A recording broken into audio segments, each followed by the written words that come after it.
22,400, 22,500 और 22,600 के आसपास मेजर कॉल राइटिंग जोन है। स्पेशली 22,400, 22,500 पर नज़र रखिए, क्योंकि 22,150 नीचे और 22,500 नियर टर्म एक रेजिस्टेंस। नीचे 22,400, 22,300 और 22,200 के आसपास आपको एक पुट राइटिंग दिखाई पड़ेगी। स्पेशली 22,200 या 22,150 को आप मान के चलिए। बैंक निफ्टी के केस में आज थोड़ा सा लैकलस्टर है। एसबीआई सपोर्ट कर रहा है, एचडीएफसी बैंक से प्रेशर है, तो 48,000 के आसपास कॉल राइटिंग है, 48,200 पे कॉल राइटिंग है, 48,500 पे कॉल राइटिंग है। नीचे 48,000 के जोन्स में 47,900 और 47,800 के आसपास पुट राइटिंग दिखाई पड़ेगी, लेकिन 48,000 के जोन्स के आसपास मेजर कॉल राइटर्स और पुट राइटर्स का जमावड़ा दिखेगा आपको। हीट मैप की सिचुएशन में बुलिश सो फार नंबर्स हैं, खासतौर से जो लॉन्ग हैं और शॉर्ट हैं उनमें 60-40 का रेशियो मान लीजिए, क्योंकि 41 लॉन्ग है तो 26 शॉर्ट हैं, 72 शॉर्ट कवरिंग है तो 42 अनवाइंडिंग आपको दिखाई पड़ेगी।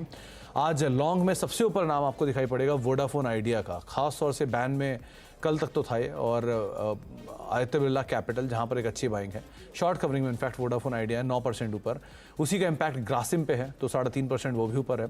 नवीन फ्लोरिन शॉर्ट कवरिंग में 3.5% ऊपर, आरती इंडस्ट्रीज तो केमिकल में बाइंग है, और डीएलएफ 16 साल के ऊपरी स्तरों पर। आदित्य बिरला कैपिटल करीब 3.5% ऊपर, ओबरॉय रियल्टी 3.5% ऊपर, भारतीय एयरटेल ऑल टाइम हाई पर, M6 और HCL टेक कुछ और ऐसे नाम जहां पर आपको खरीदारी दिखाई पड़ेगी। नई शॉर्टिंग और अनवाइंडिंग कहाँ होते हुए दिखाई पड़ रही है, एक बार उन पर नजर डाल लीजिए। नई शॉर्टिंग हो रही है मुथूट फाइनेंस में, एबट में, संवर्धना मदरसन, एल्केम लैब और ग्लेनमार्क फार्मा में। अनवाइंडिंग का प्रेशर M&M में, नंबर शेल्फ करना और वो एक बीच में न्यूज़ फ्लोज के बीच में 5% नीचे है। और एकल फाइनेंशियल नंबर से पहले लगातार प्रेशर में चल रहा है। एबीबी इंडिया करीब 2% नीचे, प्रॉफिट टेकिंग है यहाँ पर। सन फार्मा और मेट्रोपोलिस करीब 1.5% इक्वाली यहाँ पर भी है। इन नंबर्स के साथ अब बातचीत कर लेते हैं आज के जानकार से। शिल्पा मैम नमस्कार, स्वागत है कार्यक्रम में। पहले तो मार्केट्स को लेकर आपका एक व्यू चाहूँगा कि बाजार में आज सेकंड कंसेक्यूटिव डे बाइंग है, लेकिन आज ब्रॉडर मार्केट सपोर्टिव है, और ना दोनों हैवी वेट सेक्टर्स जैसे कि आईटी और जैसे कि बैंक दोनों ही पार्टिसिपेट नहीं कर रहे हैं, फिर भी बैंक में बाजार में बाइंग है, क्योंकि भारतीय एयरटेल और एफएमसीजी आगे आ गया अब। सो आप कैसे रीड कर रहे हो मार्केट्स को? जी गुड आफ्टरनून सुमित जी, आपने बिल्कुल सही बोला कि ना बैंक्स ना आईटी कुछ मेजर नहीं है, लेकिन यहाँ पे हैवी वेट्स भारतीय एयरटेल आईटीसी ऐसे स्टॉक्स है जो यहाँ पे पार्टिसिपेट कर रहे हैं। और अभी कुछ आगे चल के कुछ दिनों तक हम लोगों को ऐसे ही मार्केट दिखेगा जहाँ पे कोई स्पेसिफिक सेक्टर भी नहीं रन करेगा। ऐसे हैवी वेट्स बिग बॉयज ये जो मार्केट के वो लोग पार्टिसिपेट करेंगे, बिकॉज इंडेक्स में एक स्ट्रेंथ है। और मुझे लगता है जब तक इंडेक्स मैनेजमेंट का एक यहाँ पे लुकआउट है हमारा, तब तक ऐसे हैवी वेट्स पे आप ज्यादा ध्यान दे सकते हैं। ओके तो इंडेक्स स्पेसिफिक तो शिल्पा मैम बहुत मुश्किल कॉल है, क्योंकि निफ्टी को सपोर्ट करने वाले दोनों हैवी वेट नहीं है, ना बैंक्स हैं ना आईटी हैं। सो निफ्टी और बैंक्स के जो मूव है उनमें बड़ा वेरिएशन आपको इसलिए दिख रहा है कि वहाँ पर एसबीआई पार्टिसिपेट कर रहा है और यहाँ बाकी नॉन बैंकिंग स्टॉक्स पार्टिसिपेट कर रहे हैं। तो क्या निफ्टी पे लॉन्ग जाएं, निफ्टी बैंक को अवॉइड करें, या निफ्टी बैंक को शॉर्ट खेल लें, कैसे करें यहाँ पर? सुमित जी, यहाँ पे हम लोग शॉर्ट नहीं करेंगे। बैंक निफ्टी में हम लोग थोड़ा वेट एंड वॉच मेंटेन करेंगे। 48,000 के ऊपर इसका एक सस्टेनेंस इंपॉर्टेंट है। ये इसका साइकोलॉजिकल लेवल है जहाँ पे एक बैरियर है, जहाँ के ऊपर इसका सस्टेनेंस बहुत इंपॉर्टेंट है फॉर अपसाइड टारगेट्स ऑफ 48,500, 49,000। वहीं पे निफ्टी की बात करेंगे तो 22,350 से 22,400 एक एक्सपेक्टेड पुलबैक टारगेट था जो ऑलरेडी अचीव हो गया है। लेकिन जिस तरह से आज यहाँ पे ये होल्ड भी कर रहा है, अभी तक हमने कोई सेलिंग प्रेशर देखा नहीं है, तो मुझे लगता है कि वापस 22,600 से 700 के लेवल्स के लिए भी निफ्टी आपको अटेम्प्ट लेगा।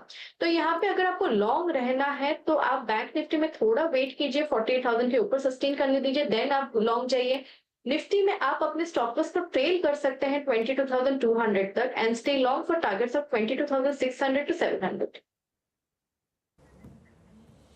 ओके तो 22,600 700 के आसपास आप निफ्टी को लॉन्ग साइड पे देख सकते हैं। शिल्पा मैम 22,500 पे आमतौर पर टकता है निफ्टी, कोई रेजिस्टेंस ही फेस करेगा इस बार वहां पे? लगता है कि ये एक बार ये अगर सस्टेन करता है तो बहुत क्विकली ये 22,500 को इजीली सरपास करके 22,600 पे अगर आप देखेंगे ऑप्शन राइटिंग तो वहां पे एक आपको रेजिस्टेंस दिख सकता है। तो वो एक इमीडिएट लेवल है जहां पे हम लोग इसमें थोड़ा कॉशियस हो सकते हैं। ओके अब इंडिविजुअल स्टॉक स्पेसिफिक क्या करना चाहिए मैम, क्योंकि आज बहुत ही डाइवर्सिफाइड बाइंग है। आज केमिकल में भी बाइंग है, आज रियल्टी में भी सिलेक्टिव बाइंग है, आईटी में भी एटलीस्ट प्रेशर नहीं है। सो कैसे आप लॉन्ग जा रहे हो, क्या क्या आपने स्टॉक्स पिक किया? समझिए मेरे पास 2 लॉन्ग्स है और एक शॉर्ट है। जो पहला शॉर्ट है वो रहेगा यहाँ पे मुथूट फाइनेंस में। मुथूट फाइनेंस यहाँ पे 1600 के ऊपर नीचे आ गया है। तो यहाँ पे मुझे लगता है और थोड़ा डाउन साइड टुवर्ड्स 1500 आपको मिल सकता है। तो मुथूट फाइनेंस में आप सेल कर सकते हैं with stop loss of 1630 for targets of 1520 to 1500।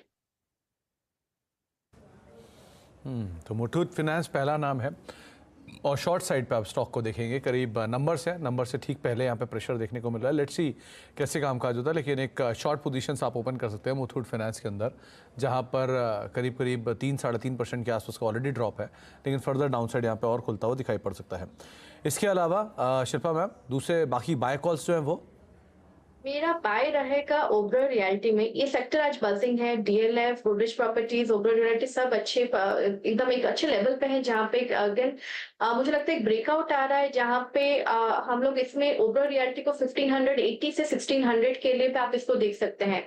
तो इसको हम लोग ऑप्शंस के थ्रू ट्रेड कर सकते हैं, क्योंकि थोड़ा पोजिशनल कॉल है। तो मई मंथ का ओबरॉय रियल्टी का आप 1500 का कॉल, जो रफली 57-58 रुपीज में ट्रेड कर रहा है, आप इसमें लॉन्ग बने रहिए। इसमें आप स्टॉप लॉस 40 का रखिए। मुझे लगता है यहाँ पे आपको अगर इस ये सही जाता है, 1580 से 1600 जाता है, तो ये आपको टूवर्ड्स 80, 85, 90 के बीच में भी ट्रेड करते हुए मिलेगा। तो मई मंथ का 1470 का कॉल, 1500 का कॉल माफ़ कीजिएगा, जिसको 58-59 के आसपास आप देख रहे हैं, इस पर आप लॉन्ग जा सकते हैं। तो ओबरॉय रियल्टी लॉन्ग साइड पे रहेगा। अदरवाइज भी अगर आप एफ&ओ में जा रहे हैं तो, और अगर आप मई मंथ की 1500 की कॉल में खरीदारी कर रहे हैं, तो 80 और 85 आपके लिए टारगेट्स रहेंगे। करीब करीब 40 का एक स्टॉप लॉस यहाँ पर मेंटेन करके आप चल सकते हैं। तो ये दूसरा नाम जो कि शिल्पा मैम की तरफ से, और एक पहली बाय कॉल है। शिल्पा मैम, दूसरी बाय